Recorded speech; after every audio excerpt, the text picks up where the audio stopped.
When we hear the words mind control, something inside us tightens. It sounds authoritarian, mechanical, even dangerous. But the lineage I am about to talk about is nothing like that. This is not control imposed from outside. This is mastery grown from within. And it begins with the ancient text known as the Yoga Sutras of Patanjali, traditionally attributed to Patanjali. Let's start with context. Thousands of years ago, long before clinical psychology, before MRI scans, before cognitive behavioral therapy, Indian seers were already asking the deepest question a human being can ask. Why does the mind suffer and how can it be freed? Their laboratory was silence. Their instruments were attention and awareness. Their subject was consciousness itself. Patanjali did not write poetry, he wrote engineering. The Yoga Sutras are not spiritual decoration. They are a precise manual for understanding mental processes, emotional disturbances, identity formation, and liberation from psychological conditioning. If modern psychology studies behavior, Patanjali studied the source of behavior. He opens with a radical definition. Yoga is the cessation of the fluctuations of the mind. In one sentence, he lays out the entire project.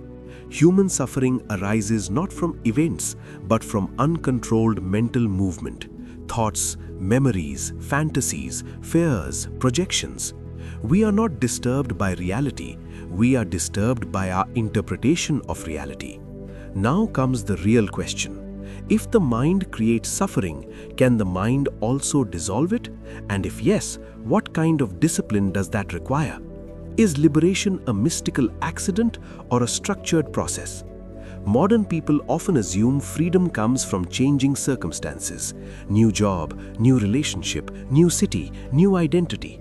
But Patanjali quietly dismantles this assumption. He says suffering is not situational, it is structural. It arises from avidya, ignorance of our true nature. Until that root is addressed, every external change becomes another temporary patch on an internal wound. Here come the assumptions. Patanjali assumes that consciousness is primary, not matter. He assumes that awareness can observe thought. He assumes that the mind is trainable. And most importantly, he assumes that human beings are not broken, only conditioned. This is crucial. Modern psychology often treats symptoms. Ancient yoga treated patterns.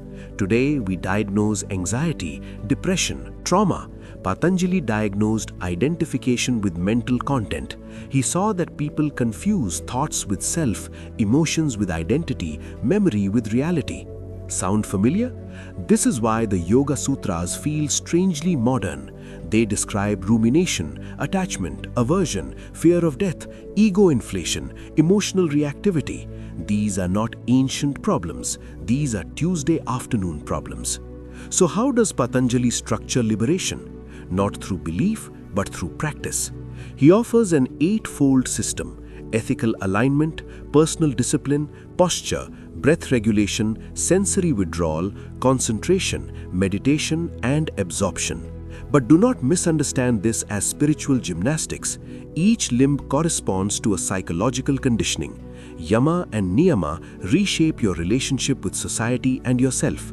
They stabilize behavior and reduce inner conflict. Asana trains the nervous system to tolerate stillness. Pranayama regulates emotional energy. Pratyahara teaches disengagement from compulsive sensory input. Dharana develops sustained attention. Dhyana deepens uninterrupted awareness. Samadhi dissolves the sense of separate self. In modern terms, this is behavioral regulation, emotional regulation, attentional training, and identity restructuring. Patanjali created the original integrative mental health model. Now comes function. What does this system actually do? It interrupts unconscious patterns. It reveals hidden motivations. It weakens trauma loops. It dissolves rigid identity. It builds metacognition. It trains equanimity. It restores agency. You stop reacting and start responding. You stop chasing pleasure and start understanding craving. You stop suppressing pain and start observing it. This is psychological liberation, not escapism. And here is something important. Patanjali never promises happiness, he promises clarity. Happiness becomes a side effect. Modern therapy often aims at symptom reduction. Yoga Sutras aim at existential freedom. That is a different target. In therapy, we ask, how can I feel better? In yoga, the deeper question is, who is the one trying to feel better? That shift changes everything. Now let us be honest about limits. The Yoga Sutras are not a quick fix. They require patience, they require discipline, they require radical honesty. This is not a weekend workshop, this is a lifelong inquiry. They also emerged in a cultural context that assumed renunciation, simplicity, and community support. A modern householder juggling EMI, traffic, and notifications cannot replicate ancient monastic conditions, so adaptation is necessary. Another limitation is misunderstanding. Many people turn yoga into fitness or mysticism or spiritual bypassing. They chant Sanskrit while avoiding their childhood wounds. Patanjali would not be impressed. The sutras demand psychological maturity. They ask you to face fear, desire, insecurity, and ego without anesthetic. And finally, there is the danger of spiritual ego. The mind loves awakening into achievement. Patanjali warns about siddhis, psychological powers, and spiritual pride. He calls them distractions. Even enlightenment can become an identity trap. Now we arrive at integration. What does all this mean for modern psychological liberation? It means we must stop treating the mind like a malfunctioning machine and start treating it like a conditioned ecosystem. It means combining ancient attentional training with modern trauma awareness. It means recognizing that awareness heals what analysis alone cannot. It means understanding that true freedom is not controlling thoughts, but disidentifying from them. It means realizing that the deepest therapy is learning to observe without collapsing into content. Patanjali teaches us that you are not your anxiety, you are the awareness noticing anxiety. You are not your depression, you are the consciousness witnessing heaviness. You are not your story, you are the space in which the story appears. That insight alone can change a life. Today, neuroscience confirms what yogis discovered experientially. Attention reshapes neural pathways, meditation alters default mode networks, emotional regulation improves vagal tone, trauma softens when safely observed. Ancient wisdom, modern science, same destination. The Yoga Sutras are not religious, they are empirical. Try the practices, observe the results. And here is the most revolutionary idea Patanjali offers.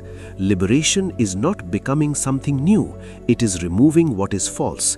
You do not need to add peace, you need to subtract noise. You do not need to create worth, you need to dissolve conditioning. You do not need to reach consciousness, you already are consciousness. Everything else is clutter. So when we speak of mind control in this lineage, we are not talking about suppression, we are talking about intimacy with experience, we are talking about reclaiming authorship of attention, we are talking about freedom from unconscious compulsion. This is not escape from life, this is full participation in life without being enslaved by it. That is modern psychological liberation. Conclusion. The Yoga Sutras offer a timeless map of the human mind, showing us that suffering is learned and therefore unlearnable, that awareness is our greatest medicine, and that freedom begins the moment we stop mistaking thoughts for truth.